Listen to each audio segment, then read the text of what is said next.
20,000 है। जैसे एडजस्ट करो वैसे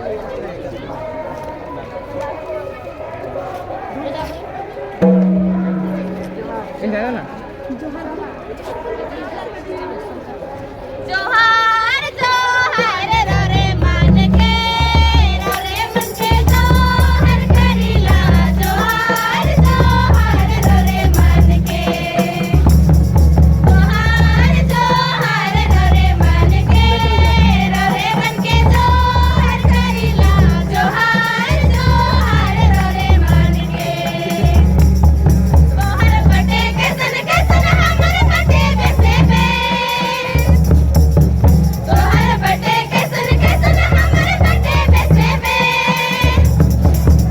जोहार जोहार रे मान के मन के जोहार करीला जोहार जोहार रे मान के जोहार जोहार रे मान के मन के जोहार करीला जोहार जोहार रे मान के लोटा में पानी आमा डहुरा रे सलै साला लोटा में पानी आमा डहुरा रे सलै साला बड़ी दूर से सहमरा आवा रे सलै साला बड़ी दूर से सहमरा आवा रे सलै साला लोटा में पानी आमा डहुरा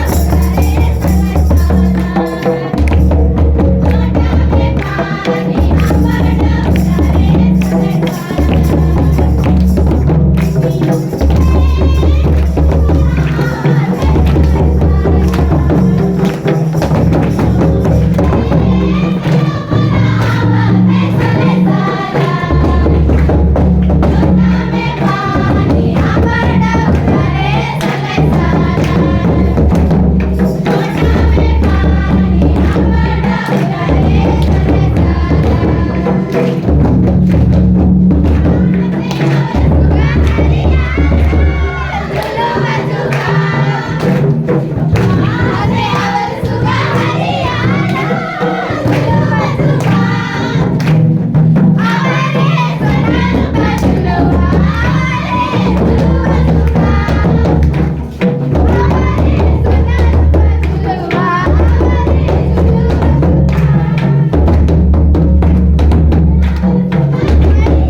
परम है हमारे विशिष्ट अतिथि श्री अविनाश कुमार एसडीपीओ चतरा।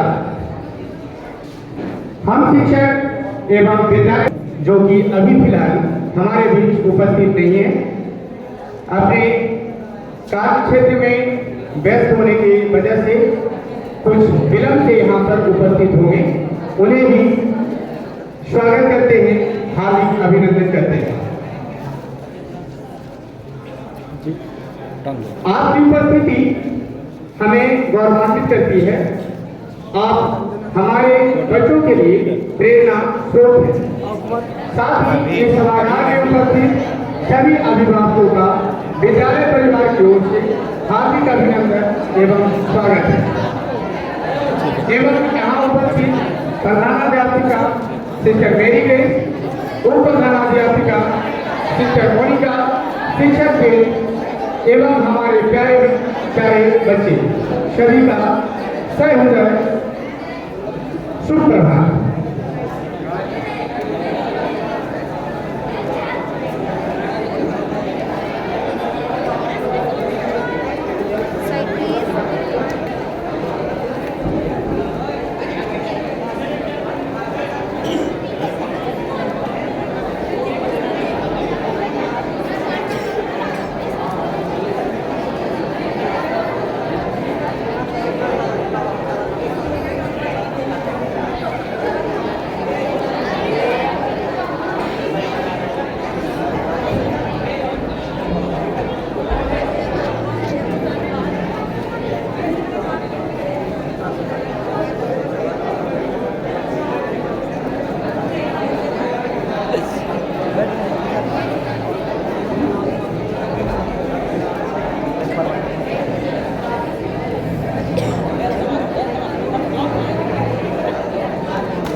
बच्चे अपने जगह पे आप लोग यथाशीघ्र बैठ जाए।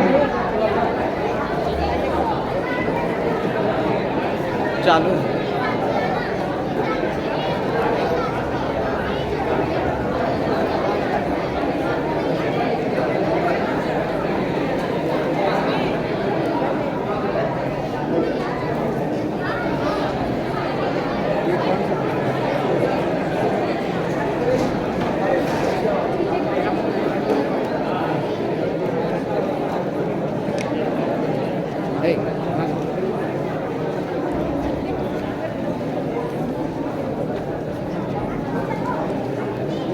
बच्चे जगह लेकर आप लोग जल्दी बैठ जाइए।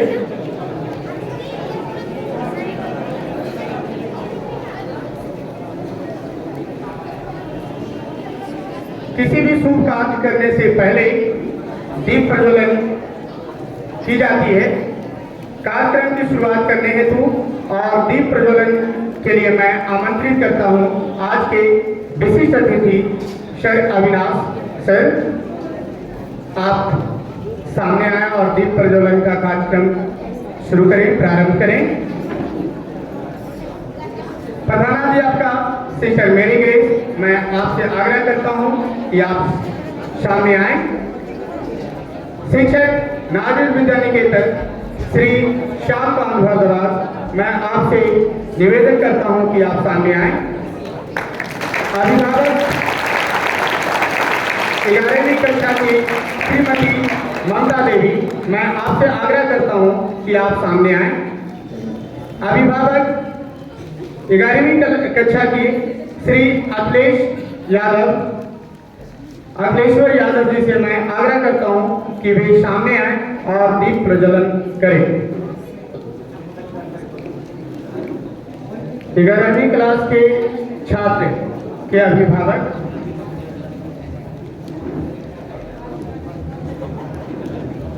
श्रीमती ममता देवी,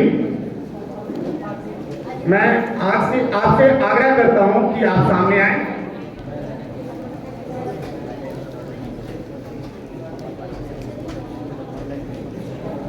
अखिलेश्वर यादव दिलीप कुमार के पिताजी हैं, 11वीं कक्षा में अध्ययनरत हमारे विद्यालय के।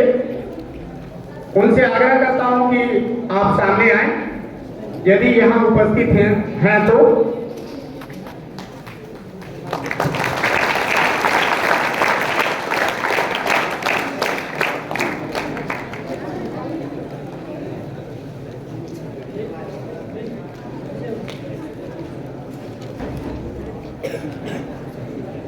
ट्रैफिक इंचार्ज टिकेश्वर सर से मैं अनुरोध करता हूं कि दीप प्रज्वलन कर कार्यक्रम को आगे बढ़ाने की कृपा करें।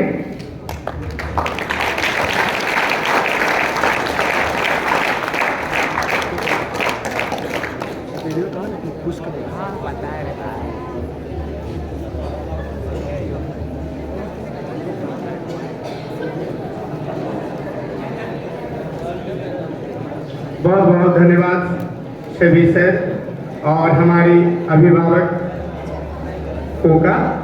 इसके उपरांत प्रेयर के लिए मैं आमंत्रित करता हूं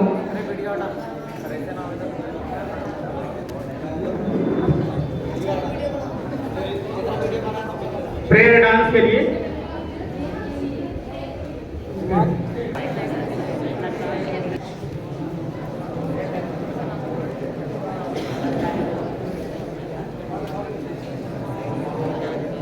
प्रार्थना एक छोटा सा गीत के द्वारा शुरू हो।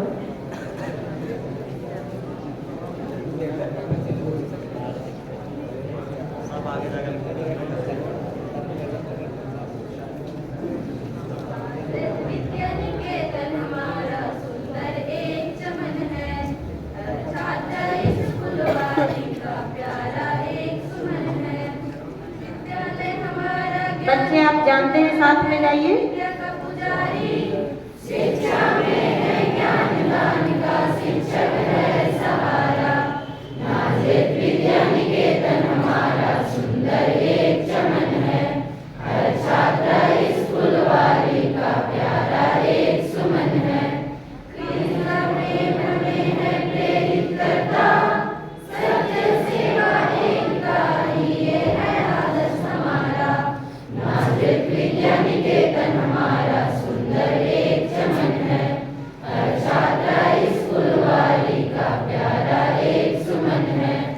अपने कर्तव्य से हम जीवन ऊंचा उठाए, हर बालक इस देश की दौलत इसकी जान और तन है। नाजिक विद्यानिकेतन हमारा सुंदर एक चमन है, हर छात्र इस फुलवारी का प्यारा एक सुमन है। माता पिता और गुरुजनों पर आशीष दे दो प्रभुवर, त्याग तपस्या और प्रेम से जीवन सफल हमारा। नाजिक विद्यानिकेतन हमारा सुंदर एक चमन है, हर छात्र इस फुलवारी का प्यारा एक सुमन है। थोड़ी देर मौन रही। मैं आग्रह करता हूं कि आप सामने आए।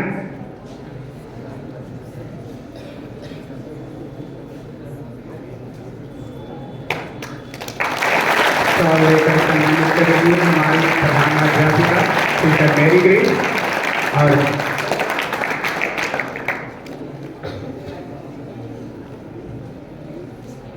बहुत बहुत धन्यवाद। इसके उपरांत वेलकम सॉन्ग लेकर आ रही हैं हमारे प्यारे प्यारे बच्चे। हम खुशियाँ मनाते हैं और गीत ये गाते हैं। हम खुशियाँ मनाते हैं और गीत ये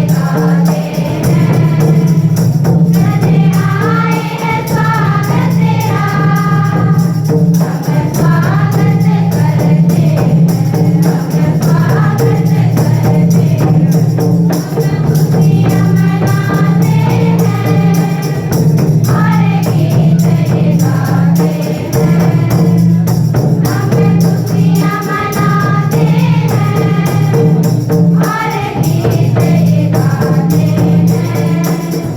चले आए हैं स्वागत तेरा, हम स्वागत करते हैं, हम स्वागत करते हैं।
डांसर को सम्मानित करते हुए हमारे सिस्टर मेरी।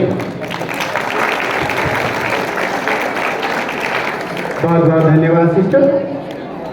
और इसके उपरांत मैं वेलकम डांस प्रस्तुत करने के लिए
हम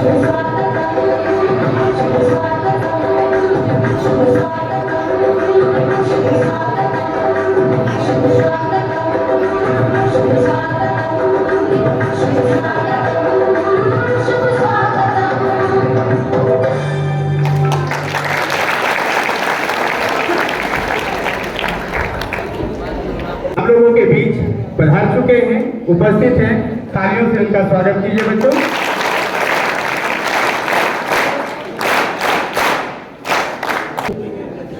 ढोल कुछ प्रस्तुत करें।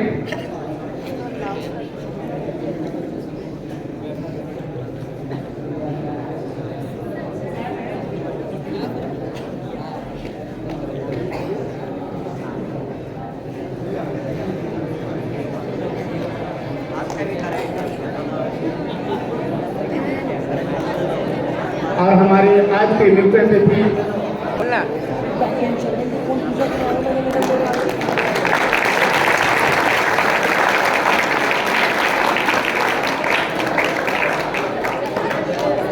धन्यवाद सिस्टर।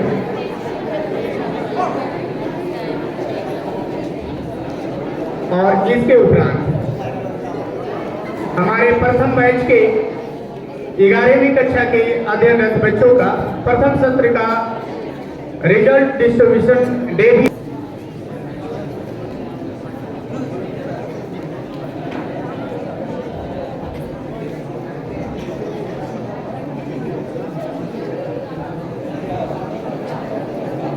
हमारे इस विद्यालय के प्रथम बैच के बच्चे, प्लस 2 के प्रथम बैच के बच्चे साइंस में जो सबसे अच्छा रिजल्ट लेकर आई हैं वो है अदिति कुमारी, क्लास 11।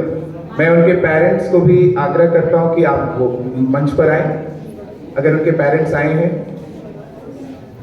आप यहाँ श्रीमती ममता देवी अपने बच्चे के साथ मंच पर पधारें। मंच पर आएंगे, वहाँ खाली करेंगे बच्चे, थोड़ा आने जाने का रास्ता छोड़ेंगे।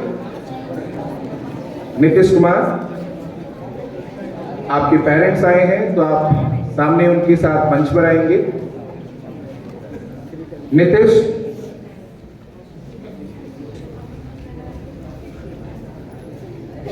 तृतीय स्थान प्राप्त किए हैं सीमा कुमारी, आप अपने पेरेंट्स के साथ मंच पर आएंगे।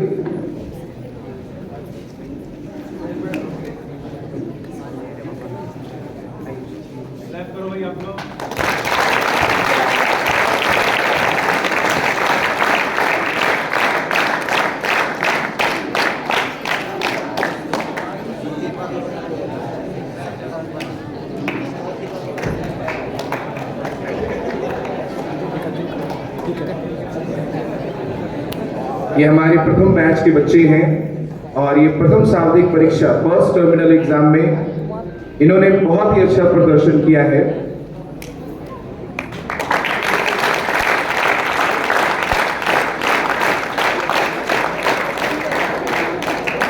तृतीय स्थान पे है सीमा कुमारी।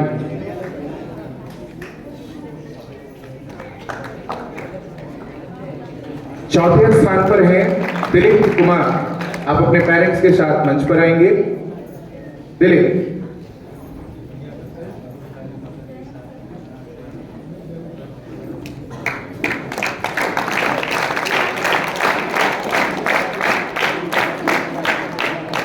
पांचवें स्थान पर है आकाश राज, आप मंच पर आए। ये सभी बच्चे साइंस फैकल्टी से हैं। ये 1 to 5 रैंक इनका, 6 to 10 रैंक में 6th पोजीशन पे हैं रविंद्र कुमार, आप हैं तो अपने पेरेंट्स के साथ मंच पर आए। रविंद्र कुमार,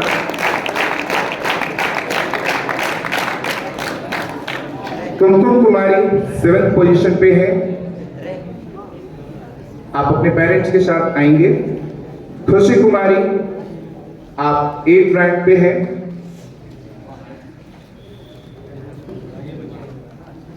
निकिता कुमारी, क्लास 11 रैंक 9। निकिता, आपके पेरेंट्स आए हैं तो आप उनके साथ मंच पर आएंगे। और विशाल प्रसाद कुशवाहा, आप 10th रैंक पर हैं। इसके बाद आर्ट्स वाले बच्चे, हमारे यहाँ 2 स्ट्रीम चल रहा है फिलहाल, साइंस और आर्ट्स। ये बच्चे साइंस फैकल्टी से थे जो 1 से 10 रैंक में आए हुए थे। आर्ट्स फैकल्टी से पहले स्थान प्राप्त की है कोमल तिग्गा। द्वितीय स्थान प्राप्त की है रेखा कुमारी।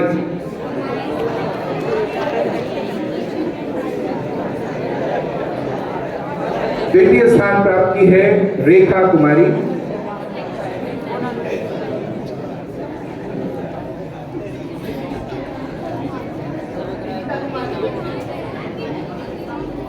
तृतीय स्थान पर है चमन कुमार सिंह।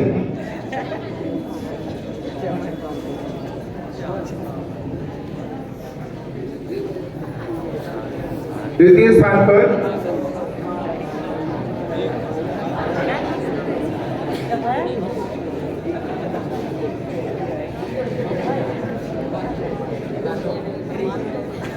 तृतीय स्थान पर है चमन कुमार सिंह। चौथे स्थान पर है रीता कुमारी। अब अपने पेरेंट्स के साथ आएंगे। और 5वें स्थान पर है शकुंती कुमारी।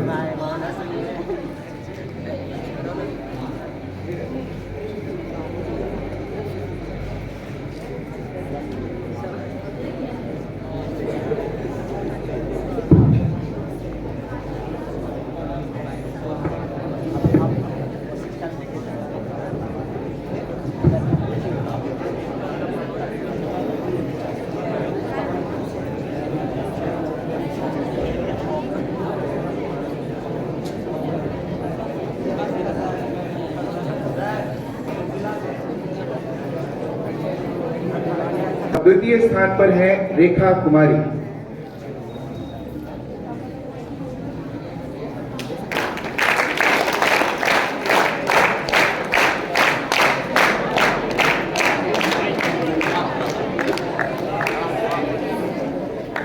तृतीय स्थान पर है चमन कुमार सिंह।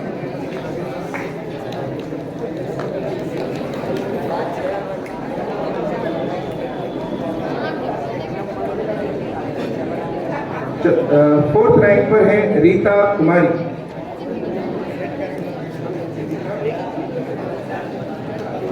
और 5th रैंक पर है शकुंती कुमारी।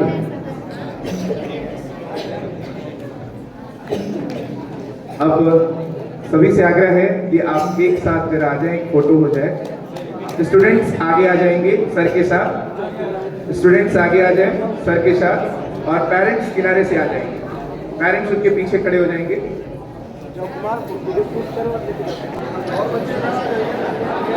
आगे आ जाइए।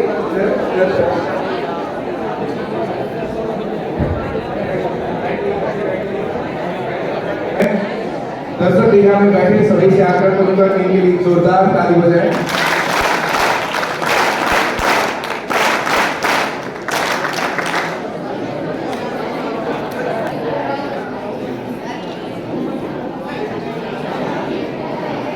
परेशानी है तो उनको दवा दीजिए। ताली आप लोग बच्चे।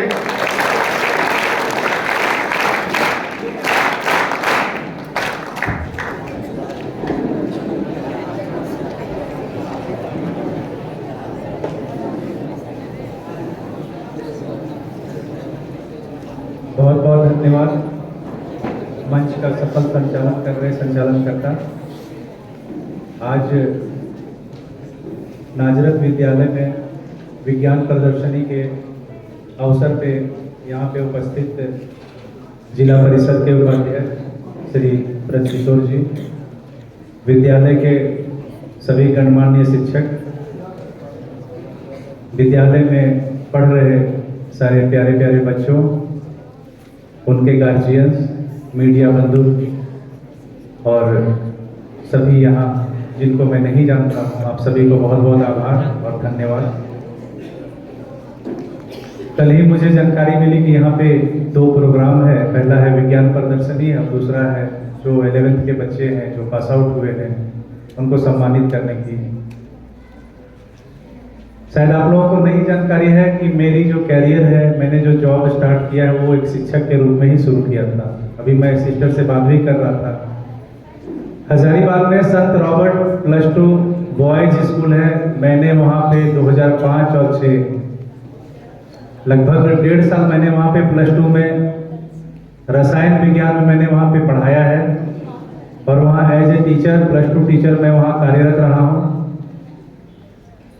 साथ ही मैं हजारीबाग में केमिस्ट्री पढ़ाने का कार्य भी करता था। मैं वहाँ पे बच्चों से प्रेरणा लेके, लोगों से प्रेरणा लेके और मैं फिर आगे बढ़ा और 1-2 और जॉब मैंने किया। उसके बाद मैं आज यहाँ पे deputy superintendent of police JPSC से मैं 3rd बाई 2010 बैच का पदाधिकारी हूँ। कई सारे जिले में घूमते हुए मुझे चतरा में भी आने का सौभाग्य प्राप्त हुआ है। अंदर से मैं एक शिक्षक ही हूँ, अभी तक वह गुण मेरा नहीं गया है। इसलिए जब आप मेरे बारे में विस्तृत रूप से जानेंगे तो पता पाएंगे कि मैं जहाँ भी पदस्थापित रहा हूँ तो पुलिसिंग के साथ साथ शिक्षा का भी दीप जलाते रहता हूँ। कहीं मैं जा पाऊँ या ना जा पाऊँ, अगर मुझे विद्यालय से बुलावा आता है तो मैं प्रयास करता हूँ कि अपना जितना समय बन पाता है मैं विद्यालय में बच्चों के बीच में जाके दूँ। यहाँ आने का एक अन्य मकसद और भी है। अभी हम लोग सड़क सुरक्षा सप्ताह मना रहे हैं और मैं विस्तार से उसके बारे में भी आप लोगों को बताऊंगा। हमारी पूरी चतरा की टीम इस जागरूकता सप्ताह को जागरूक भी कर रहे हैं और जो पेनाल्टी है वो भी हम लोग लगातार कर रहे हैं ताकि लोगों में जागरूकता है। पहले मैं आपके विद्यालय में विज्ञान प्रदर्शनी के बारे में बताऊंगा, पहले उस पर चर्चा करूंगा, उसके बाद मैं सड़क सुरक्षा पे आऊंगा। जब हम लोग पढ़ते थे, जब हम लोग मतलब बहुत पहले नहीं, 93, 95, 98, 2000, 2004 तक मैंने पढ़ाई की है 4 तक, तो प्रोजेक्ट का कॉन्सेप्ट बहुत ज्यादा नहीं था। जो मॉडल्स होते थे, वर्किंग मॉडल क्या होता है, स्टैटिक मॉडल क्या होता है, सेमिनार क्या होता है, प्रोजेक्टर क्या होता है, फ्रैंकली स्पीकिंग इन सब के बारे में बहुत ज्यादा नॉलेज हम लोगों को नहीं हुआ करता था। सेंट कोलंबस का मैं विद्यार्थी रहा हूँ, तो बच्चों मैं आप लोगों को बता रहा हूँ, पहली बार मैंने ग्रेजुएशन में जब फर्स्ट ईयर में था तो हमारे एक गुरुदेव जो है उन्होंने कहा कि अविनाश केमिकल सोसाइटी का मैं गठन करता हूँ और तुमको मैं सेक्रेटरी बनाता हूँ। मैं बोला क्या होता है? उन्होंने बताया कि नहीं, एक सोसाइटी बनाएंगे, उसमें केमिस्ट्री की सारी बातें होंगी, उस पर सेमिनार होगा। तो मैंने बोला ये सेमिनार क्या होता है सर? मुझे नहीं पता सेमिनार क्या होता है। तब उन्होंने कहा कि कोई एक टॉपिक पे हम लोग लाएंगे और उसमें बहुत सारे वक्ता आएंगे, डिस्कशन करेंगे और उसमें क्वेश्चंस का आदान प्रदान होगा। आपको एक सर्टेन टॉपिक दिया जाएगा, उस पर आपकी विशेषज्ञता होगी और आप विषय वस्तु पे तैयारी करके आएंगे। पहले आप उसे बताएंगे लोगों को और उसके उपरांत जो बच्चों के मन में या जो श्रोता के मन में जो रह जाएगी जिज्ञासा, उसे आपको सॉल्व करना होगा। तो हम लोग बोले अगर नहीं कर पाए तो टीचर्स लोग बोले नहीं, पीछे से हम लोग रहेंगे। अगर आप नहीं बता पाएंगे तो हम लोग टेक ओवर कर लेंगे और आपके क्वेश्चन जो बच्चे पूछेंगे वो हम लोग उनको समाधान करेंगे। तो मेरा कहने का मतलब जर्नी वहां से हम लोगों ने शुरू किया। देखो आज ये इलेक्ट्रॉनिक युग का प्रोजेक्टर लगा हुआ है आपके पास। हम लोगों के पास में वो प्रोजेक्टर था जो उसमें हम लोग स्लाइड में लिखते थे, लिख के स्लाइड में और उसके ऊपर रखते थे, वो प्रोजेक्ट करता था, तब वहां पे वो दिखता था। स्लाइड हटा दिए फिर दूसरा स्लाइड रखेंगे और तब, और यह ऐसा चलन चल पड़ा। मेरी जो जिज्ञासा रहती थी मैं लगातार, उसके बाद मैं सेमिनार में पार्टिसिपेट करने लगा। हजारीबाग FM रेडियो का मैं रेगुलर में वहां जाता था बताने के लिए, कभी विज्ञान परिचर्चा हो, कभी एसिड रेन की बात हो, कभी ग्लोबल वार्मिंग की बात हो, कभी जो है भूकंप से संबंधित जानकारी, मतलब विज्ञान के बारे में फिर मेरा उत्साह बढ़ता चला गया। तो उस जमाने में मुझे 475 रुपये एक 10 मिनट का, जब मैं जाता था वहां पे आकाशवाणी में, मैं अपना बात को रखता था वहां पे जाके विज्ञान परिचर्चा में, तो मुझे 475 रुपये मिलते थे और मैं 1000 रुपये में उसमें महीना भर मेरा गुजारा का हो जाता था। तो 2-3 प्रोग्राम मैंने दे दिया तो मेरे खर्चे वैसे ही निकल जाते थे। और बड़ा अच्छा लगता था जब कोई बोलता था कि अरे कल तो एक रहते सुन रहे थे रेडियो में सुबह सुबह, तो विज्ञान परिचर्चा में तुम्हारा नाम आ रहा था। तुम ही थे कि दूसरा कोई था? मुझे पता नहीं होगा कोई, अविनाश देखो पता करो, मैं हूँ या कोई और था, पता करो। तो बहुत कम समय में मैंने चीजों को एडॉप्ट किया, चीजों को सीखा, अपनी गलतियों से आगे बढ़ा। तो ये सब चीजों आप लोगों को इसलिए बता रहा हूँ कि हम लोग देखो गांव से निकले हुए विद्यार्थी हैं, गांव से पढ़े लिख के निकले हैं, तो दुनिया की चकाचौंध में अपने आप को नहीं खोना है। आज जो आप जो मॉडल बनाए भी मैं देखा नहीं हूँ, बनाए हैं आप लोगों ने मॉडल, मैं देखूंगा ये, क्योंकि मैं खुद विज्ञान का विद्यार्थी हूँ, मुझे पता है आप क्या बनाए होंगे। वही इलेक्ट्रिक वाला बनाए होंगे, वही सारा सेंसर वाला बनाए होंगे, थर्मल पावर स्टेशन बनाए होंगे, न्यूक्लियर रिएक्टर बनाए होंगे, आप जो है विंड वाला बनाए होंगे, थर्मल बनाए होंगे, आप हाइड्रोलिक बनाए होंगे, आप जिसपे एक वैज्ञानिक नॉर्मली एक शोधकर्ता जो है शोध करता है, तो वही सारी चीजों को आप लेके आए होंगे। तो बच्चों देखो आज के युग में देखो आपके पास क्या टेक्नोलॉजी है। अब यूट्यूब में जाते हैं, किसी का वर्किंग मॉडल क्लिक कर दो कि भाई हमें ग्लोबल वार्मिंग का वर्किंग मॉडल चाहिए, कैसे ग्लोबल वार्मिंग होता है, कैसे क्लोरोफ्लोरोकार्बन जो है CFC, कैसे फ्रिक्वेंस हमारे ओजोन लेयर को डिप्लीट कर रहे हैं। ओजोन लेयर कहाँ है, कौन से लेयर है, वो क्या है,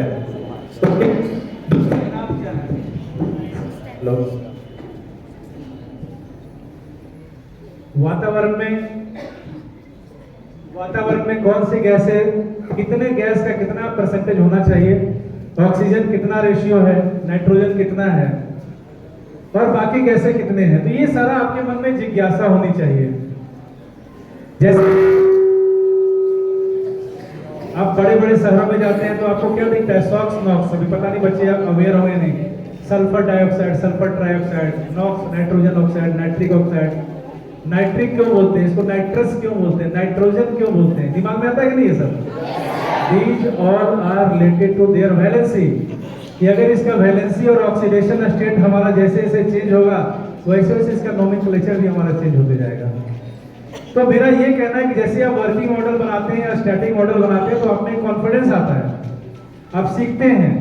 आज अगर आपने टेबल पे रिप्रेजेंट कर दिया किसी कल कारखाने को, किसी फैक्ट्री को, तो निस्संदेह आप वही व्यक्ति होंगे जो अगले 10 साल बाद मुझे भाभा एटॉमिक रिसर्च सेंटर में नजर आएंगे, मुझे बार्क में नजर आएंगे, मुझे इसरो में नजर आएंगे, और हमारे BIT में नजर आएंगे, ताकि आप वहां जाके रॉकेटरी सेक्शन में भारतवर्ष के लिए, भारत देश के लिए आप रॉकेट बना रहे होंगे। तो उस समय आपके दिमाग में पता है क्या चलेगा कि जब स्कूल में थे ना तो हम लोग इसका स्टैटिक मॉडल बनाए थे, स्कूल में थे तो इसका वर्किंग मॉडल बनाए थे, हम लोगों ने कैसे वहां पे न्यूक्लियर रिएक्टर बनाया। आखिर क्या है न्यूक्लियर रिएक्टर, किसको बोलते हैं, रेडियोधर्मिता। रेडियो एक्टिव एलिमेंट क्या होता है, तो दिमाग में आएगा, सर ने बताया था, क्लास टीचर ने बताया था कि वो सारा एलिमेंट जिसका न्यूक्लियस अनस्टेबल हो, मींस जिसका न्यूक्लियस हमारा कंटिन्यू ब्रेक करेगा और अल्फा, गामा और बीटा रेज कंटिन्यूअसली निकलेंगे, वो सारे एलिमेंट को क्या बोलते हैं, रेडियोधर्मी, रेडियो सक्रिय या रेडियो एक्टिव एलिमेंट्स बोलते हैं। और उस रेडियो एक्टिव एलिमेंट से क्या होता है, हम लोग न्यूक्लियर फिजन और न्यूक्लियर फ्यूजन में लगाते हैं। फ्यूज करना मतलब हमारा सन है, सन क्या काम कर रहा है, फ्यूज होकर के एनर्जी प्रोड्यूस कर रहा है। बम प्लांट करते हैं, बम फटता है तो फ्यूजन हो रहा है वहां पे, एक बड़ा न्यूक्लियर किसी हम लोग मॉडरेटर या कोई हम लोग के किसी ऐसे इलेक्ट्रॉन का प्रवाह कराते हैं, इससे वो टूटता है 2 भागों में, तो 2 भागों में टूटता है, उसको एनर्जी निकलता है। तो एनर्जी का यूज जो है आपको कंस्ट्रक्शन में करना है, आपको एनर्जी को बनाने में लगाना है, ना कि देश और विदेश और समाज के विध्वंसकारी नीति में लगाना है। बात समझ रहे हो। तो हमारे बच्चे ही हैं जो सारे चीजों को, देश को जोड़ने का काम करते हैं, देश को बनाने का काम करते हैं। और मुझे बहुत उम्मीद होगी कि जो आप मॉडल बनाते हैं ना उसमें आप शिद्दत से लगाते हैं, उसका लिटरेचर भी पढ़िए आप जाके। जैसे आप ब्रीफ करेंगे ना मॉडल, अभी मैं जाऊंगा देखूंगा आप लोगों का मॉडल, तो मैं उम्मीद करूंगा कि जो भी मॉडल आप बना रहे हैं आप उसके बारे में ब्रीफ नॉलेज दीजिए। किताब में जाइए, लाइब्रेरी के पास जाइए, टीचर्स को लाइए, टीचर्स से पूछिए कि सर ये कैसे काम करता है, ये कैसे काम करेगा, कैसे इसको प्रोटेक्ट करके रखना है। इको फ्रेंडली, देखो आजकल एक बड़ा अच्छा कॉन्सेप्ट चला हुआ इको फ्रेंडली। क्या होता है इको फ्रेंडली? कार्बन ट्रेडिंग, नया नया, देखो मैं नाम छोड़ के जा रहा हूँ, खोजना सब जाके बुक में। कार्बन ट्रेडिंग किसको कहते हैं? तो हमारा क्या कहना है, कोई भी चीज अगर हम लोग उपयोग कर रहे हैं ना तो उसका वेस्ट, सीवेज, सीवरेज, नाम में देखो बोलते जा रहा हूँ, सब आपको दिमाग में रखना कि क्या होता है सर वेस्ट, रीन्यूएबल। वैसा कौन सा चीज है इसको रीन्यू कर लेंगे हम लोग, वैसा कौन सा चीज है कि नॉन रीन्यूएबल है, वैसा कौन सा चीज है पृथ्वी पे जो अटल है, जो कभी नहीं खत्म होगा, जैसे सूर्य की किरणें और समुद्र का जल, यही 2 चीजें जो अटल है, बाकी सारा क्षय होना है, सबको खत्म होना है। आज आप लोग देखते होंगे हम लोग सोलर सिस्टम पे इतना ज्यादा डिपेंडेंट रहते हैं, हम लोग जितना सोलर का जो हमारा हीट आता है, जो दिन भर का ऊर्जा आता है सोलर के रूप में, उसको हम लोग कन्वर्ट करते हैं। पढ़ा होगा आप लोगों ने ना, तो एनर्जी क्रिएट किया जा सकता है, neither it can be created nor it can be destroyed, only we can change it from one form to another form. Energy कहीं वेस्ट नहीं होता, एनर्जी कहीं बर्बाद नहीं होता हमारा। इतने बड़े साइंटिस्ट थे, कौन थे? अल्बर्ट आइंस्टीन, नाम सुना आपने? क्या फॉर्मूला दिया था उसने? E is equal to mc square, theory of relativity, सापेक्षता का सिद्धांत दिया था ना उन्होंने। कितना 100 साल पहले उन्होंने दिया, आज तक किसी ने उसको चैलेंज नहीं कर पाया। बताओ, वो इतना 200-250 साल पहले उन्होंने दे दिया और हम लोग 22वीं सदी में चले आए, हम लोग अभी तक चैलेंज कर पाए हैं क्या उनको? आपका जो ब्रेन है ना, ये खोपड़ी है, 1400-1500 ग्राम का होता है। कितना होता है? उसमें से आप 6 से 7% यूज करते हैं और बहुत बड़े वैज्ञानिक बन जाते हैं आप। 2 से 3% लोग यूज किया तो मध्यम हो गया, उसका आईक्यू पढ़ते हुए इंटेलिजेंट क्वेश्चन, कैसे हम लोग एज को कंटिन्यू कैलकुलेट करते हैं और उसका हम लोग आईक्यू निकालते हैं, मेंटल एज, वास्तविक एज, है ना। तो कहने का मतलब है कि आप 6 से 7% ही यूज करिए ना अपने ब्रेन को, उसी में आइंस्टीन बन गए वो 7-8% यूज करके। आप अगर नहीं यूज करेंगे तो क्या हो जाएगा? बचा हुआ रहेगा क्या? वैसे ही वेस्ट होगा वो। आपका दिमाग जो है, अगर दिमाग 1400 ग्राम का है, वो क्रेनियल बॉक्स में होता है, उसका पढ़ोगे जब 9 से तो स्टार्ट है, उसमें हमको लगता है पढ़ना कि कहाँ सेरेबेलम है, कहाँ फोरहेड है, कहाँ जो है ऑप्टिक नर्व है हमारा, कहाँ से निकल रहा है, कहाँ से हमारा सेंस ऑर्गन निकल रहा है, कहाँ से हमारा हैंड ब्रेन है, किस चीज के लिए क्या रिस्पॉन्सिबल है। हमारा सेंट्रल नर्वस सिस्टम उससे जुड़ा हुआ है कि किसने कहा कि यहाँ गिरा हुआ पेन उसको उठाना है, किसने किसको कमांड दिया? सीएनएस ने कमांड दिया। न्यूरॉन क्या होता है, कहाँ से जाता है वो, कैसे वर्क करता है, कैसे उसका एक्सॉन किसको बोलते हैं, डेंड्राइट्स किसको बोलते हैं। तो आपके दिमाग में ये सारा क्वेश्चन आते रहना चाहिए, कोई चीज कैसे हो रहा है। अगर आपका दिमाग एक खोजी हो गया, खोजी मतलब आपने अगर उस चीज पे दिमाग दौड़ाना शुरू कर दिया, तो निस्संदेह आपका आने वाला जो समय है वो बहुत ही उज्जवल भविष्य होगा। और अगर आप फालतू की चीजों में लगे हुए हैं, फालतू का व्हाट्सएप ग्रुप बना के रखा है आपने, फालतू में आपने वेस्ट कर रहा है, दोस्तों से फालतू का चैटिंग कर रहे हैं, इसका कोई यूज है क्या? रील्स बना के टिकटॉक बना रहे हैं, उसका कोई यूज है क्या? आप वैसे जगह पे जाएं कि लोग आपको स्वतः फॉलो करें। एपीजे अब्दुल कलाम, उनके बारे में बताने की जरूरत है क्या किसी को? क्या बोला था उन्होंने कि वह सपना वह नहीं होता है जो सोते हुए आप देखो, सपना तो वह होता है जो आपको सोने नहीं दे। जब आप सो गए तो फिर सपना कहाँ देखा आपने? सपना नहीं हो तो कोई काम का नहीं है। इसका यह मतलब हुआ कि अगर आप रात में बेड पे सोने गए हैं बच्चे, तो आप जरूर सोचें कि दिन भर में मैंने नया क्या ऐड किया नॉलेज में। लो एक मैं गुरु मंत्र देके जा रहा हूँ। रात में सोने से पहले हर एक बच्चे, न सिर्फ बच्चे, हम सभी, मैं खुद भी, जरूर अपने आप से पूछेगा नया मैंने क्या सीखा या नया मैंने क्या किया। अगर आप संतुष्ट हैं अपने आप से कि मैंने एक लेटर सीखा है नया जो कल तक मैं नहीं जानता था, या मैंने एक नया ऐसा काम किया जो कल तक मेरे डिक्शनरी में नहीं था, तभी आप बेड पे जाके सोने के अधिकारी हैं। वरना आपका अंतर मन विचलित होना चाहिए कि आज मैंने नया कुछ नहीं किया है। बुक्स पढ़ने की आदत डालिए, चाहे वो जैसे भी बुक्स हो, नॉलेज वाली बुक्स लीजिए और कम से कम एक पैराग्राफ जरूर पढ़िए। कोई भी चीज हो, चौपाई हो, नॉलेज हो, किसी का जीवनी हो, एक चीज जरूर पढ़िए। अभी आप अपने लाइफ में हैं तो अपने बुक सिलेबस को पढ़िए। मेरी बात समझ रहे हैं? रात में नींद आने से पहले ये आपको संतुष्ट होना पड़ेगा कि मैं आज एक नया चीज मैंने सीखा है। आप 50 नए चीज सीख लो, वेरी गुड, बहुत अच्छा, बट एटलीस्ट एक नया चीज आप लाइफ में जरूर ऐड करना। मैं यही करता हूँ, मैं जो करता हूँ वही करता हूँ। तो इस प्रकार से आपने जो मॉडल बनाया है, मॉडल को आप देखें, मॉडल से सीखें। अपना मॉडल जो बनाया है आपने, शायद इसमें 9, 10 है, 9 बच्चे हैं, तो आप जो अपना मॉडल बनाए वो बहुत अच्छा बात है, पर दूसरे का भी मॉडल जाके जरूर उसको वॉच करें और उससे क्रॉस क्वेश्चन करें, सीखें उससे, पूछें उससे कि भाई ये कैसे काम करता है।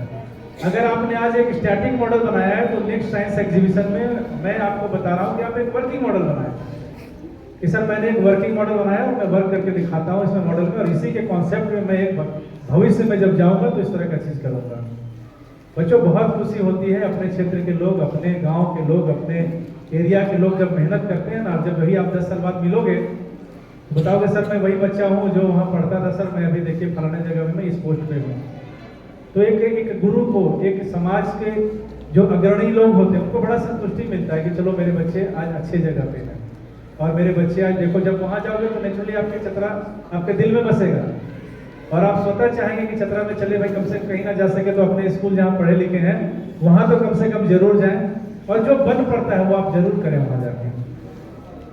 विज्ञान विशेष ज्ञान है और जब तक आप उसके बारे में एक्स्ट्रा नहीं आप सीखेंगे, नया नहीं सीखेंगे, हर चीज आपको ना पुरानी से बताता है। अब इतिहास पढ़ेंगे तो पुरानी चीज पढ़ेंगे आप। इतिहास में हमारा मोहनजोदड़ो, हड़प्पा संस्कृति, तो सिंधु घाटी सभ्यता, तो दजला फुरात, ये सब हुआ था हमारा।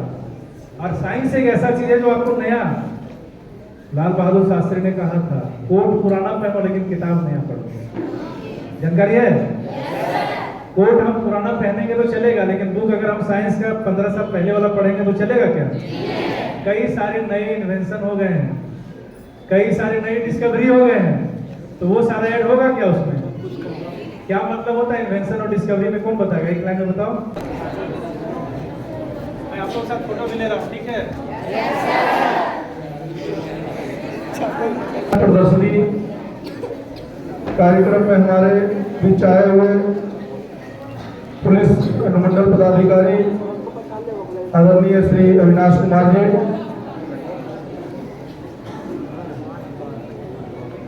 और मिशन स्कूल के हमारे सभी शिक्षाविद, शिक्षकगण और हमारे बीच बैठे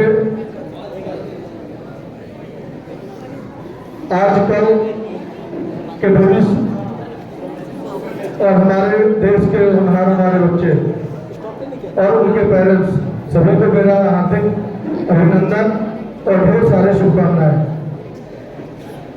मुझे लगता है कि हमारे एसडीपीओ साहब कुछ छोड़े ही नहीं बोलने के लिए, फिर भी मुझे लगता है कि सबसे पहले महत्वपूर्ण जो सड़क सुरक्षा है, हम लोगों ने भी मीडिया के माध्यम से आग्रह किया है, क्योंकि उन्होंने एक बात कही थी कि पैरवी, और हम लोगों का पैसा पैरवी ही हो जाता है।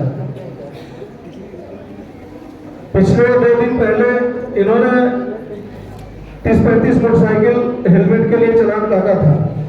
एक व्यक्ति मेरे पास लगातार 35 बार उन्होंने फोन किया। हमें पूछा कि आप मोटरसाइकिल गिन के बताओ कि कितने मोटरसाइकिल थाना में लगे हुए हैं। उसने कहा 34 मोटरसाइकिल लगा हुआ। हमने बोला कि आपने कौन 35 किया, फाइन कितना लग रहा है? उन्होंने बताया 4000 रुपये लग रहा है। हम बोले कि हम बड़ा वालों को बोलते हैं आपको 8000 रुपये लगना चाहिए। वो फोन काट दिया, फिर दोबारा फोन नहीं किया। मेरा कहने का तात्पर्य यह है कि जो भी लोग हम लोग जैसे लोगों को जानते हैं, हम उनसे भी विनम्र आग्रह करते हैं कि रोड सेफ्टी के लिए जो भी संबंधित पदाधिकारी का कार्रवाई होता है उससे हम लोगों को पैरवी ना कराएं, ऐसा हमारा विनम्र आग्रह है आप सभी से। और चूंकि ये तभी आप कर सकते हैं जब आप उसको फॉलो करेंगे, और जब फॉलो करेंगे तो आपकी सुरक्षा महत्वपूर्ण है। जो एक बहुत बड़ी मार्मिक बात इन्होंने अपने जीवन की बताई, अपने परिवार की बताई। हम सब यहाँ पे बैठे हैं, सबके यहाँ किसी न किसी तरह का घटना घटता है, और निश्चित तौर पर उस घटना में प्रतिशत ज्यादा रोड का ही होता है, या तो कार का एक्सीडेंट होता है, मोटरसाइकिल का होता है, या फिर हम चलते रहते हैं तो गाड़ी आके हमको एक्सीडेंट धक्का मारता है। तो ऐसे परिस्थिति में हमें अपने आप को अलग रखना है। दूसरी बात, हमारे जितने भी बच्चे इस विज्ञान प्रदर्शनी में अच्छे प्रदर्शन के लिए जिन्होंने पुरस्कार पाया, उनको ढेर सारा शुभकामनाएं, और बाकी बच्चों को उन्हीं से प्रेरणा लेके उनके बराबर में आने का प्रयास करना चाहिए। हम अगर व्यवस्था की बात करें तो हम लोग 96 में मैट्रिक लिखे थे, बिल्कुल सुदूरवर्ती गांव कानाचट्टी राजपुर से हम लोग आते थे। हम लोग के पास बेहतर कुछ भी सुविधा नहीं था। साइकिल से आके हम लोग राजपुर से 22 किलोमीटर दूरी सफर करके और मैट्रिक का एग्जाम लिखे थे। और सबसे बड़ी बात यह थी कि जब हम लोगों ने एग्जाम लिखा था तो हम लोगों से कोई नहीं पूछता था कि भाई एग्जाम कैसा गया या नहीं गया। उसका कारण यह था कि हम जागरूक नहीं थे। और आज हमारे पेरेंट्स, चाहे वो नौकरी करते हो, मजदूरी करते हो, या फिर जो भी काम करते हो, उनका पहला प्रायोरिटी है कि हमारे बच्चों को अच्छा शिक्षा मिलना चाहिए। और ठीक उसी तरह हमारे बच्चे ईमानदारी से भी हमें अपने पेरेंट्स का ध्यान रखते हुए, उनके परिस्थितियों का ध्यान रखते हुए, उनके द्वारा किए गए हमारे व्यवस्था का ध्यान रखते हुए ईमानदारी से हमें पढ़ना चाहिए और उनको अच्छा रिजल्ट देना चाहिए, और तभी हम सकारात्मक सोच भी सकते हैं और कर भी सकते हैं। सबसे महत्वपूर्ण बात है अभी व्हाट्सएप और फेसबुक। कई बार हम देखते हैं आपके यहाँ पे 11th के जो बच्चे हैं, 10th के बच्चे हैं, यानी हम लोग उसको अंडर 18 कहते हैं। अंडर 18 बच्चे आजकल व्हाट्सएप पे और फेसबुक पे तरह तरह के पोस्ट डालते हैं। आप उस पोस्ट से बचें, क्योंकि जब आप पोस्ट डालते हैं तो उसमें बहुत सारा कुछ ऐसा होता है जो हमारे सामाजिक समरसता का खिलवाड़ बनाता है और हमें उसका विद्रोह का भेंट हम लोगों को चढ़ाता है। हम लोगों ने कई बार, हमारे प्रशासन भी कई बार इस तरह के परेशानी में उलझा है, तो हम आग्रह करेंगे कि आप सोशल मीडिया का यूज अपने सिर्फ पढ़ाई के लिए करें। जैसा हम जानते हैं कि हम खुद को, अभी एसडीपीओ साहब बता रहे थे कि हम अपने दिमाग को 6-7% यूज कर लें। 6-7% भी अगर आपको ज्यादा लगता है तो आप कहीं यूज ना करें, खुद को पहचान लें। जब आप खुद को पहचान लेंगे, खुद की शक्ति को जानेंगे, निश्चित तौर पे आप कामयाब होने से कोई नहीं आपको रोकेगा। हम लोग जहाँ से चले थे बिल्कुल व्यवस्था, जब हमने कहा कि हम लोगों को साइकिल नहीं मिलता था, जब हमारे गांव में कोई साइकिल लेके जाता था, हम लोग 9th क्लास में पढ़ते थे तो उसका साइकिल ऐसे छूते थे तो वो हटाता था हाथ, फिर बोलते थे थोड़ा सा छूने दो यार। आज हमें लगता है कि जो भी यहाँ पे बच्चे हैं, कुछ एक बच्चे जो नियरेस्ट होंगे उनको छोड़ के सारे बच्चे गाड़ी से आते होंगे स्कूल। आते हैं कि नहीं आते हैं? हम लोग एक एक 2-2 किलोमीटर पैदल जाते थे, और वो भी हम लोग के समय में 8th क्लास तक हम लोग नहीं जानते थे कि बेंच क्या होता है। जब हम लोग हाई स्कूल गए थे, 8th क्लास में हमारा एडमिशन हुआ था, तो 8th क्लास में भी बेंच नहीं मिलता था, तो हम लोग चुपके से 10th क्लास के, उस समय 10th क्लास में बेंच था, चुपके से जाते थे और बैठ के तुरंत भाग जाते थे मास्टर से मार खाने के लिए।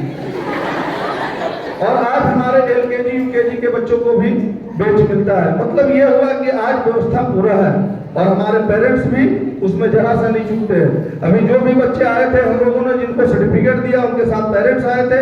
निश्चित तौर पर आज उनके पेरेंट्स को लगता होगा कि हमने जो मेहनत किया, हमने जो बच्चे को मिशन स्कूल भेजा, जो जिसके लिए हम मेहनत करते हैं, मजदूरी करते हैं, हमारा बच्चा सार्थक रूप से उसको रिटर्न करता है। इसीलिए हम सभी बच्चों को अपने पेरेंट्स का ख्याल रखते हुए, उनके मेहनत को ध्यान में रखते हुए उनके प्रति ईमानदारी से मेहनत करना चाहिए। बहुत बातें हैं, लेकिन हमें लगता है कि बहुत ज्यादा बात भी आपके दिमाग में बॉक्स कर जाएगा, क्योंकि आप बच्चे हैं, आप इंटरटेनमेंट के भी काफी शौकीन हैं, आप इंटरटेनमेंट भी करिए, लेकिन आप अपने कल्चरल के साथ करिए। आपको मतलब आपको एक ऐसा प्रॉपर्टी है, आप हमारे लिए, आपको ऐसा संपत्ति बनना है कि जिसपे हमारा नाज हो। और जब हम अपने प्रॉपर्टी पे नाज करते हैं तो उस प्रॉपर्टी का चेहरा दिखना चाहिए कि कितना खूबसूरत है। और खूबसूरती का मतलब चेहरा नहीं है, खूबसूरती का मतलब हुनर है। और अब जब आप हुनर दिखाएंगे तो निश्चित तौर पे हम लोग काफी प्राउड होंगे।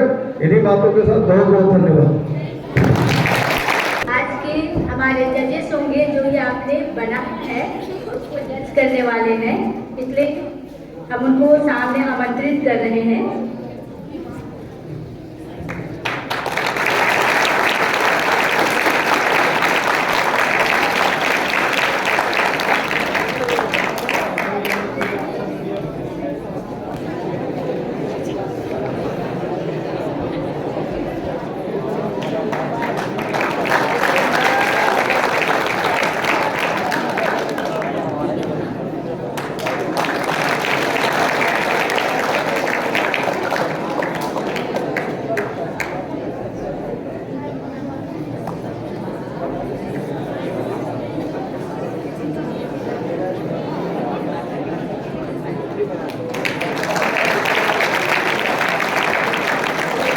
के लिए जोरदार तालियां बच्चों।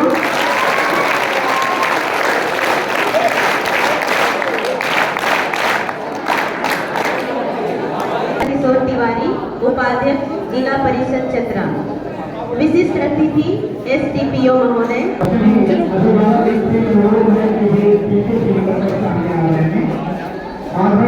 जगह पे बैठे आपके लिए व्यवस्था की गई है। आप लोग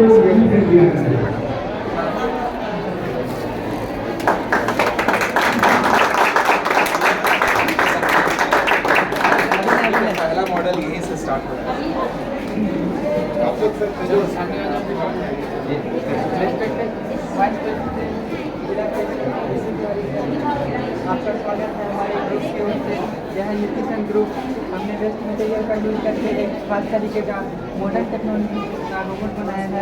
हमने कम से कम सामान का यूज किया है और बहुत अच्छे चीज़ों बनाने का प्रयास किया है। और जैसे किस तरह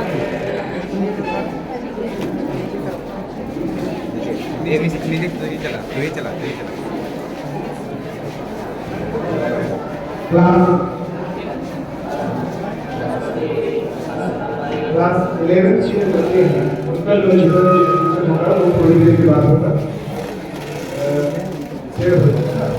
आप लोग नहीं रहेंगे, बाकी सभी बच्चे जाएंगे। क्लास 11 वाले बच्चे है ना।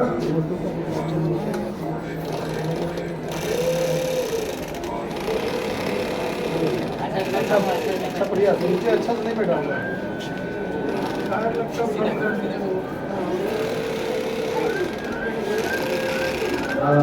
आप लोगों के लिए जो व्यवस्था किया गया है वो आपको क्लासरूम में कोशिश किया जाएगा, ठीक है। और ये आपके करना है क्लासरूम के साथ ही साथ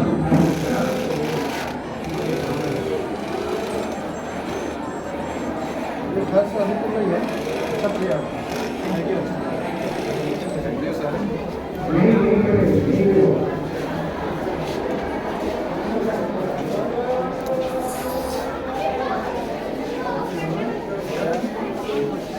गुड आफ्टरनून सर, मेरा नाम मोहन हो रहा है। हम लोग कारखाना से पानी बहुत बर्बाद होता है, उसके बारे में हम लोग बनाए हैं।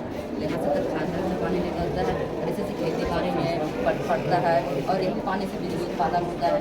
इसी के लिए हम लोग बनाए हैं।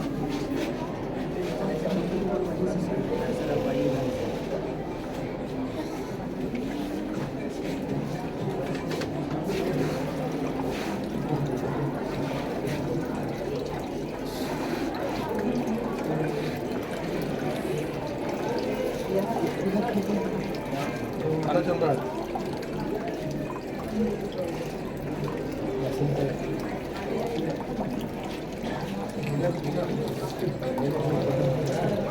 हम लोग मोटर पंप बनाए हैं, इससे पानी सप्लाई होता है। इसको फिर खेत में ले जाते हैं नहीं? इससे खेत पर सिंचाई होता है।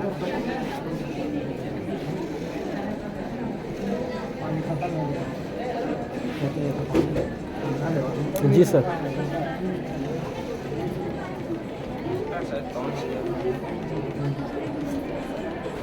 यहाँ पे छुपा हुआ है।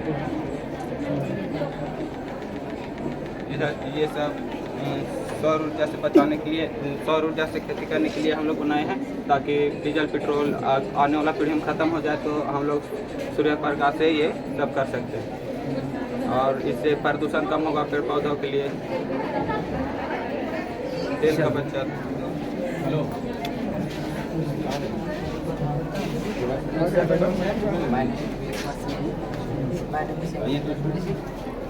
हमने बनाया है रेन वाटर हार्वेस्टिंग, जिससे हम पानी वर्षा होता है तो हम इसे संग्रहित करेंगे। वहाँ पर खेतों में भी सिंचाई के द्वारा हम इसे पानी को पहुँचा सकते हैं। छत का पानी बचाना है। हाँ, छत का पानी, उससे खेती कर सकते हैं। और घर का जो वेस्ट पानी और जो बचा हुआ पानी हम यहाँ पे ले आएंगे। सेकंड पार्ट में करते कि कंटिन्यू मतलब रिलीज कर और मैं पानी आप लोग जा सकते हैं, आप अंदर से आगे जा सकते हैं। आप लोग बीज आंदोलन से बीज आंदोलन का मुख्य उद्देश्य था पारंपरिक बीजों का संरक्षण करना और पारंपरिक बीजों का संरक्षण करना और जो मतलब जो बीज खत्म हो गए हैं उनका फिर से उपयोग बनाना। और ये बीज आंदोलन था वह 80 के दशक में शुरू हुआ था। इसका नेतृत्व किया था विजय जरा भारी टेहरी गढ़वाला के हावेदार घाटी। और वहाँ पे मतलब बहुत सारा बाढ़ बताया गया था, जिसके कारण बीज मतलब बाढ़ के कारण बाढ़ आ जाता तो वहाँ के बीज नहीं रह पाते, वहाँ का पेड़ पौधा नष्ट हो जाता था, वहाँ के लोगों को खेती नहीं कर पाते। और वहाँ की सरकार ने भी सिर्फ सोयाबीन और चावल की खेती करने को यहाँ में बढ़ावा दिया। वहाँ के जो किसान थे सिर्फ बोलते थे कि तुम चावल और सोयाबीन सोयाबीन का खेती करो, ना कि कोई अदर। इसके विरोध में ही जरा सी ने ये आंदोलन शुरू किया। इसमें आपका वैज्ञानिक साइंटिफिक टेम्परामेंट है कि अगर भावी पीढ़ी को अगर ये सब बीज ना मिले, अगर इनकी गुणवत्ता के बारे में वो नहीं पता कर पाए, तो हम अगर मेरे पास ये बीज रहा है तो हम उनको देख के इसकी गुणवत्ता को बताएं। बाय द वे इनको नहीं मिला, और अगर उनको मतलब किसी भी रोग को किसी भी रोग को हटाने के लिए इनमें से मतलब वो पेड़ ही न रहा, तो इसको बीज को मुगा कर उस रोग को फिर से लड़ने के लिए ये बीज पौधा तैयार करेंगे, जिसके कारण मतलब वो रोग खत्म हो जाए। अच्छा, मतलब रोग में भी काम आएगा और पर्यावरण बचाने में भी आएगा। पर्यावरण में, हाँ। अच्छा, इसका गुल्लर का क्या काम है? गुल्लर इसका 3-4 काम है। एक तो इसको लोग फाकी के रूप में उपयोग करते हैं, जिससे वृद्ध लोग को हाजमा वालों को खराब रहता है उसके लिए भी, और एक औषधि पौधा है। इसका फल जड़ के पास ही मिलता है। अधिकतर किसी का पेड़ होता है कि मतलब थोड़ा सा तना टाइप से निकलता है, और इसका मोटा पार्ट में ही निकलता है। तुलसी का है, पर उसका बीज है ना बहुत छोटा उसका उसका बीज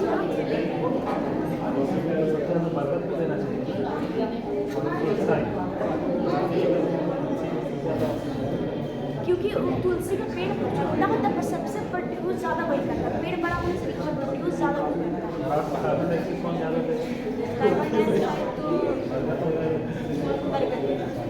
जो तुलसी वो 24 घंटा oxygen amount of oxygen is much more than the amount of carbon dioxide given by the banyan leaf that they have. Just reverse in the night. तुलसी का पौधा की खासियत ये 4 hours फ्रेश ऑक्सीजन, अमाउंट ज़्यादा नहीं देता, फ्रेश ऑक्सीजन। तो मतलब बरगद का पेड़, लेकिन बरगद के पेड़ घर के पास इसलिए लगाया जाता है क्योंकि रात में ज़्यादा मात्रा में CO2 गैस और तुलसी आंगन में लगाया जाता है क्योंकि वो कम मात्रा में ऑक्सीजन देता है, लेकिन कंटिन्यूअस। ठीक है, बहुत अच्छा। आपने क्या बनाया? अच्छा, आपके पहले इसका बताइए, मॉडल का नाम क्या है? कुछ नाम दिया होगा, आप स्कूल नंबर आपको मिला? यही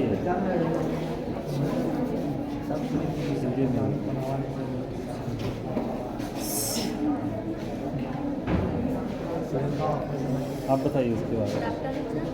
मेरा नाम पप्पू है, मैं 10वीं की छात्रा हूँ।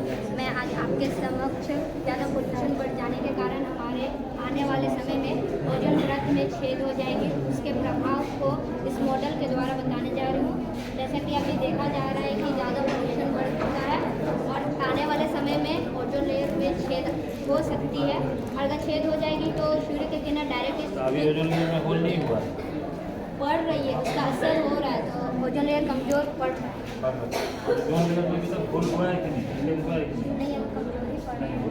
1980 में अंटार्कटिका साउथ पोल है ना, वहाँ पूरे वर्ल्ड के 239 कंट्रीज का वहाँ पर सेंटर एक्सपीडिशन सेंटर, और उन लोगों ने CFC क्लोरोफ्लोरोकार्बन, ठीक है, हाइपोक्लोरस एसिड, हाइपोक्लोराइड और नाइट्रोजन के 5 oxide, nitrogen oxide, nitrogen dioxide, die nitrogen monoxide, nitrogen tetroxide, nitrogen trioxide, nitrogen pentoxide, इसका मिक्सचर वहाँ से रिलीज हुआ, और जितना ज़्यादा मात्रा में गया कि ओजोन लेयर में 5 किलोमीटर के दायरे में होल कर दिया। तुरंत वहाँ पर इंडिया का जो एक्सपीडिशन सेंटर था, तो बंद कर दिया। अब बात ये है ना कि बाकी हिस्सों में भी पूरे वर्ल्ड के सारे फ्रिज को CFC रहित कर दिया।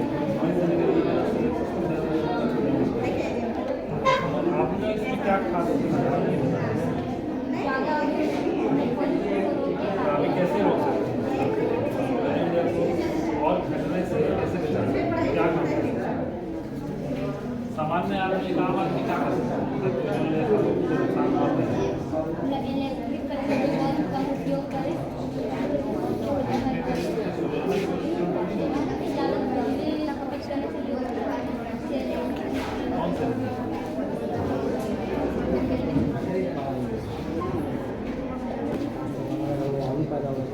आप आपका क्या समझदारी का नहीं ना।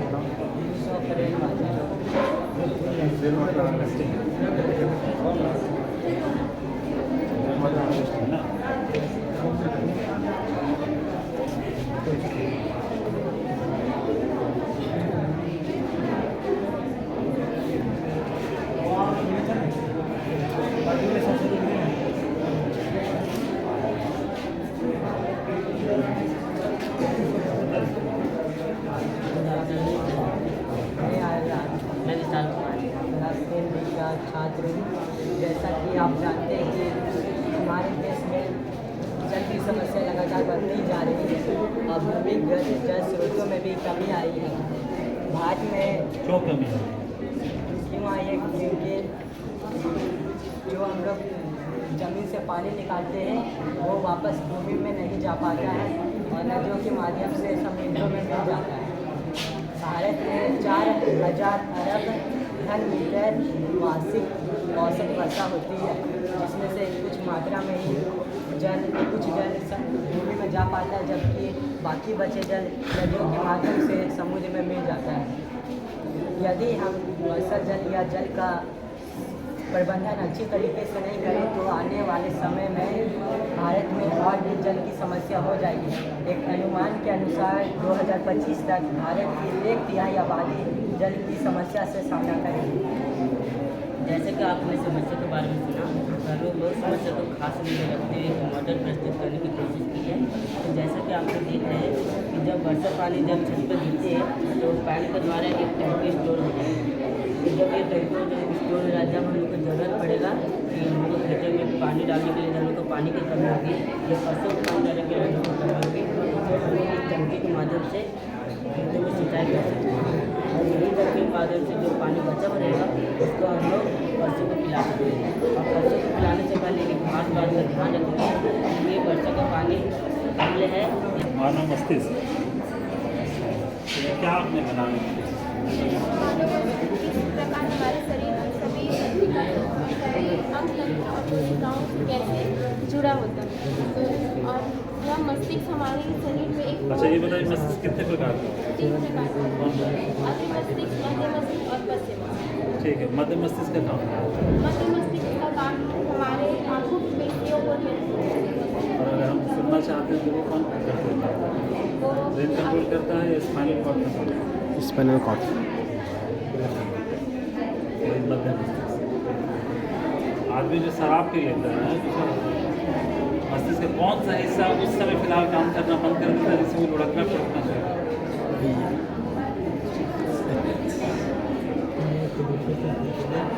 ब्रेन में 3 हिस्सा है, ठीक है। सबसे ऊपर का हिस्सा इसको हम लोग कहते हैं सेरेब्रम, राइट और लेफ्ट वाला हिस्सा राइट को कंट्रोल करता है, राइट वाला हिस्सा लेफ्ट को कंट्रोल करता है, ठीक। इसी में हमारा ये सेंटर है, रीजनिंग सेंटर है और मेमोरी सेंटर है। जैसे सर ने कहा कि हम लोग दिमाग 14 से काम करो, लेकिन आप लोगों का दिमाग 15 से काम करो तो हम ज़्यादा ठीक है। तो हम लोगों में जो मिड ब्रेन है, मध्य मस्तिष्क, उसका काम है सिर्फ जितने भी रिफ्लेक्स सेक्शन का मतलब जो हमारी इच्छा से नहीं होता उसको कंट्रोल, और पीछे जो होता है उसको कहते हैं तीनों मेडुला ऑब्लिंगाटा, फोर्सा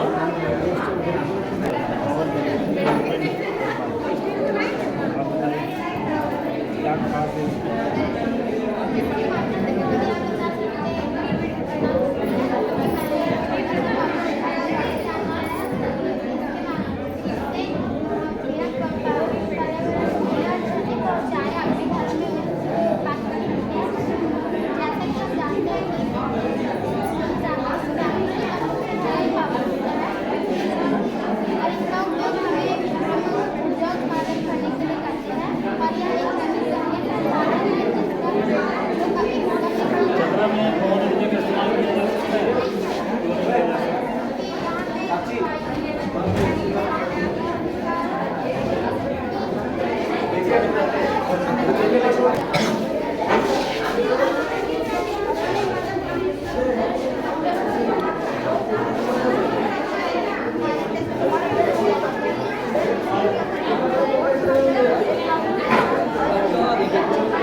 इसका इस्तेमाल करें।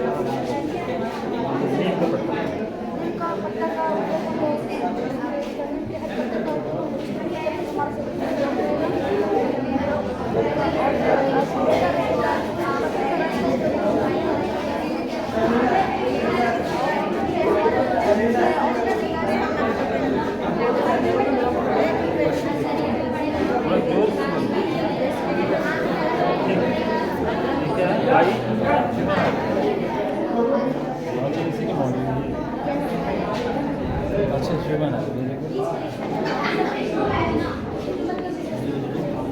नया कुछ बताना चाहते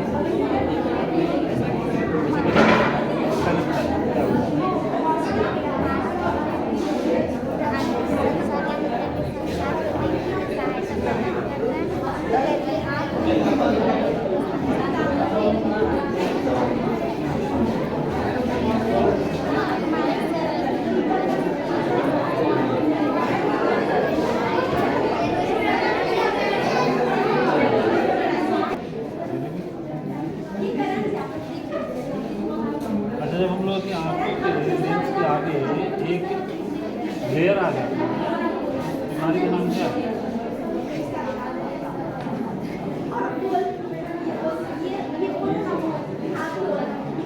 सफेद रंग का लेयर आएगा,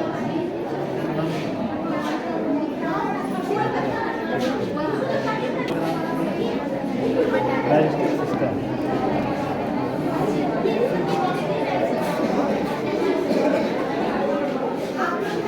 हमारे एसोफेगस है ना, ग्रास नली की लंबाई कितनी होती है?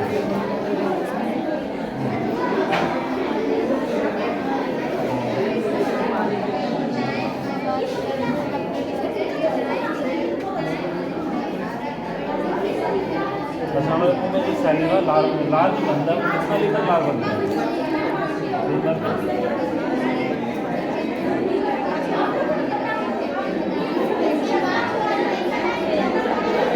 हमारे जीभ पर कितने टेस्ट बर्ड्स होते हैं? 4 तो पोर्शन होते हैं, वेट सॉल्टी सोल बिटर, वो नहीं, टोटल टेस्ट बर्ड्स वे कनिकाएं कुल मिला मेरा बोलेगी स्टॉप कर।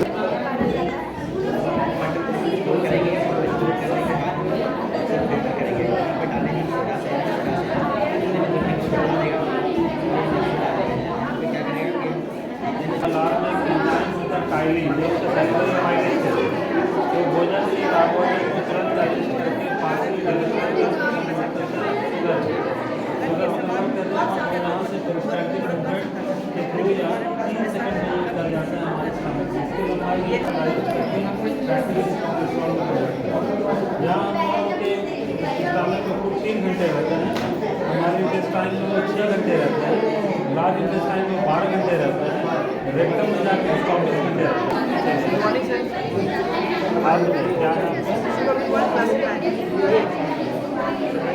क्या चीज़ है?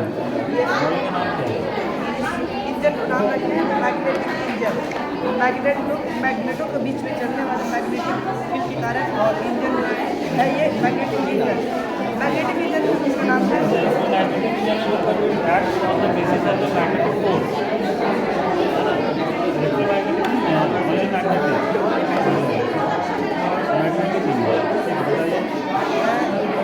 हमारे इस इंजन को चलने के लिए ना तो तेल हो सकता है और ना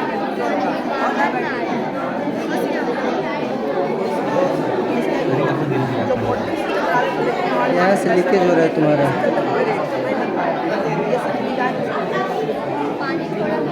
कैसे काम कैसे कर रहा है? ये 4 स्ट्रोक इंजन है ना, यहाँ कुछ हुआ है 4 स्ट्रोक इंजन है, 2 स्ट्रोक इंजन एक बार मैंने इसको बता मॉडल कोई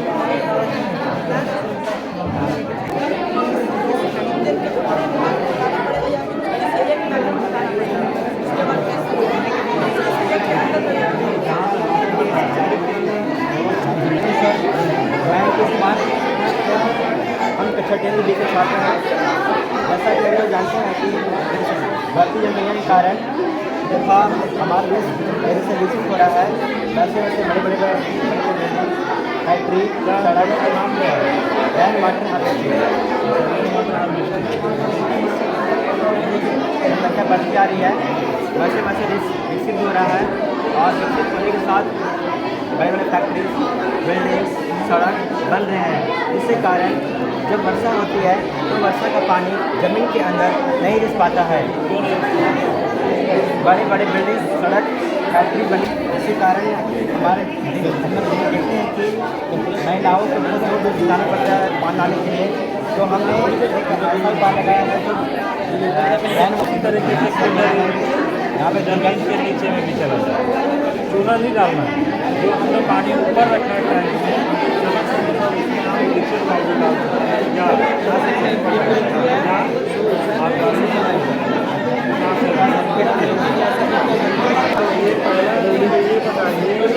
फोटो निकाल रहे हैं, निकाल दो।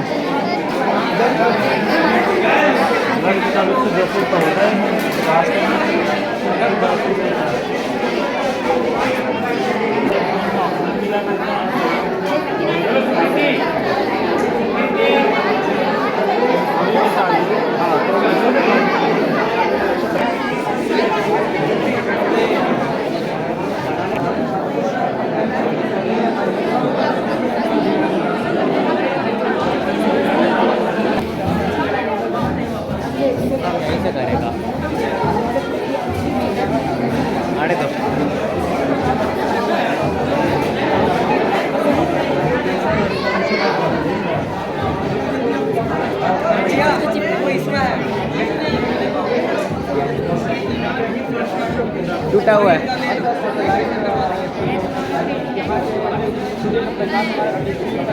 वो पहले ट्रेन जैसा बोलती है रे, ट्रेन फेल हो गया।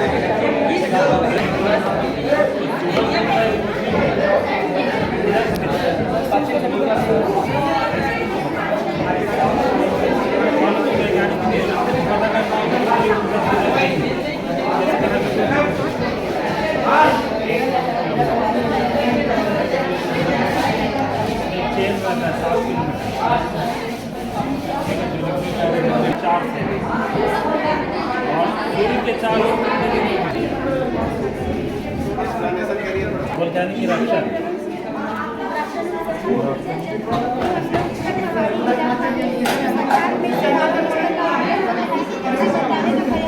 क्या चीज़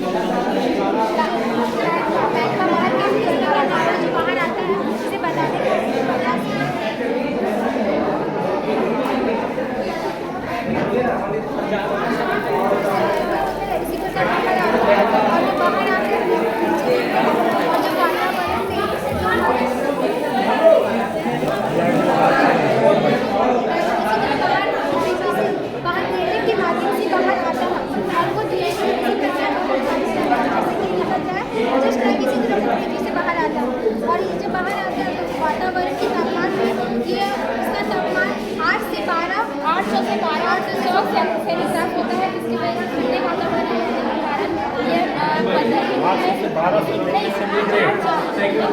मोमबत्ती का टेम्परेचर 1200 डिग्री सेंटीग्रेड होता है।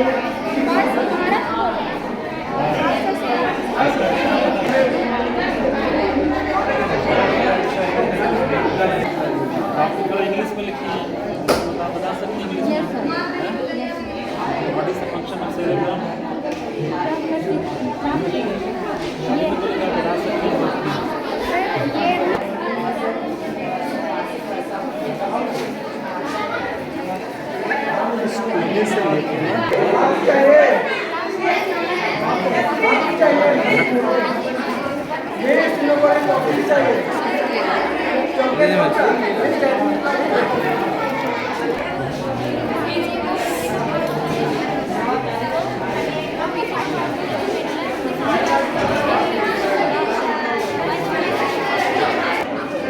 पश्चिम मस्तिष्क में ही ये बुर्ला, सेरेबेलम और कोन, तीनों पश्चिम मस्तिष्क में। सेरेबेलम पे काम किया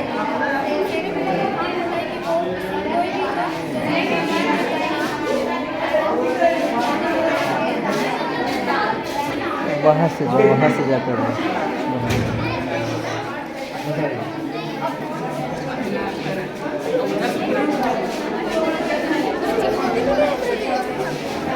ले 10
स्मार्ट सिटी और ये रहा यहाँ का चौकीदार।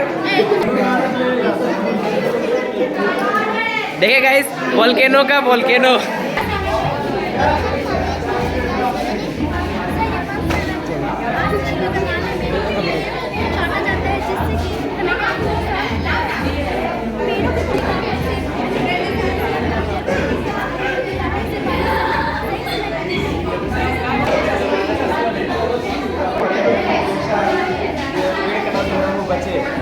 अब एक तरफ से उसके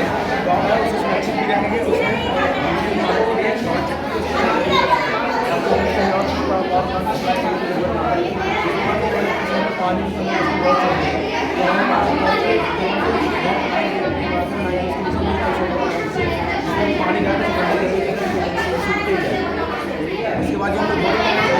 यूज कर सकते हैं, उससे हमारा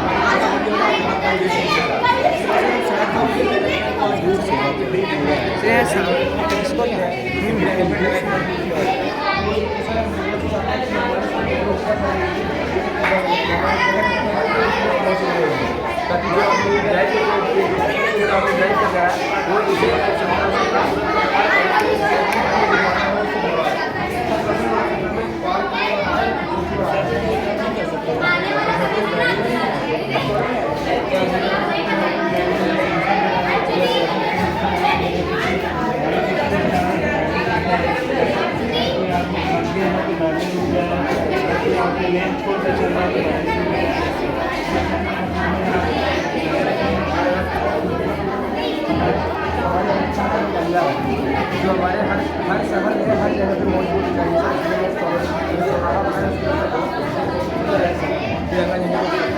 ये हमारे जहाँ पर हमारे सड़क गुजरना होता है, अगर वो एक्सीडेंट हो जाए तो भले हमारे मौजूद रहेगा आसपास के एरिया में, और हॉस्पिटल में मौजूद रहेगा। हॉस्पिटल में रहेगा तो पूरा वहाँ पर इसको सामान मिल जाएगा, तो वहाँ यहाँ रेस्ट करेगा। अगर हमारे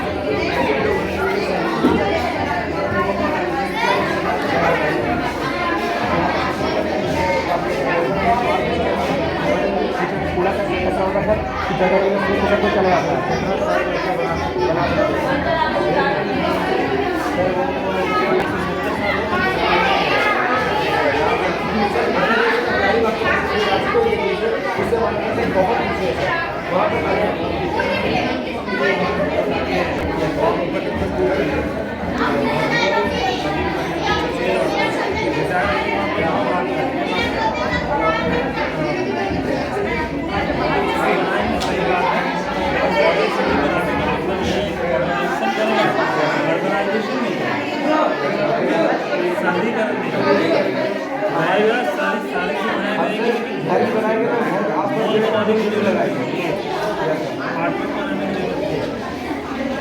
सोलर प्लेट लगेगा, ये सारी सुविधाएं रेल वाटर हार्वेस्टिंग होगा, हॉस्पिटल होगा, बैंक होगा, ग्रीन पार्क होगा, सब कुछ होगा। हमारे यहाँ भी साइकिल भी कर सकते हैं, नहीं रेल वाटर हार्वेस्टिंग, तो ये सारी चीज़ें ऑटोमेटेड बैरियर होगा, ठीक है, ऑटोमेटेड ये भी होगा, ऑटोमेटेड एम्बुलेंस होगा, कंट्रोल ऑपरेटेड होगा, ये चेहरा भी देखा होगा, ठीक है, फुल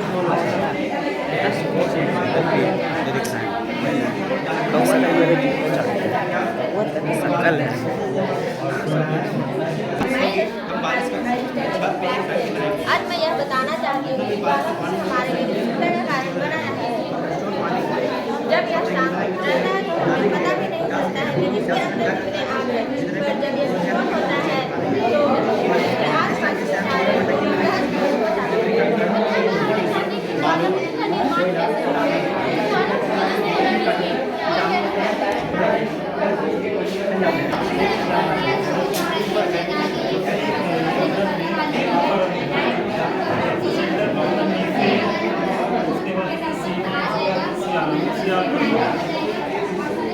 ये कहाँ से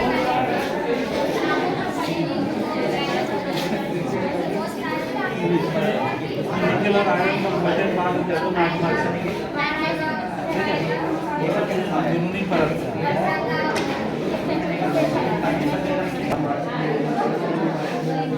ठीक है,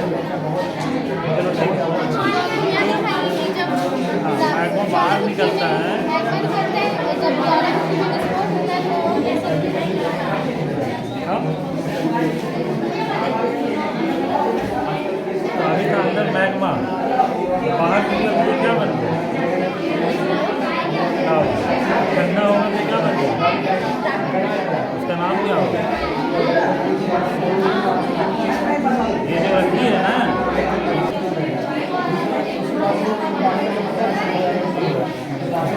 प्रशांत महासागर के चारों जिसको रिंग ऑफ फायर कहते हैं,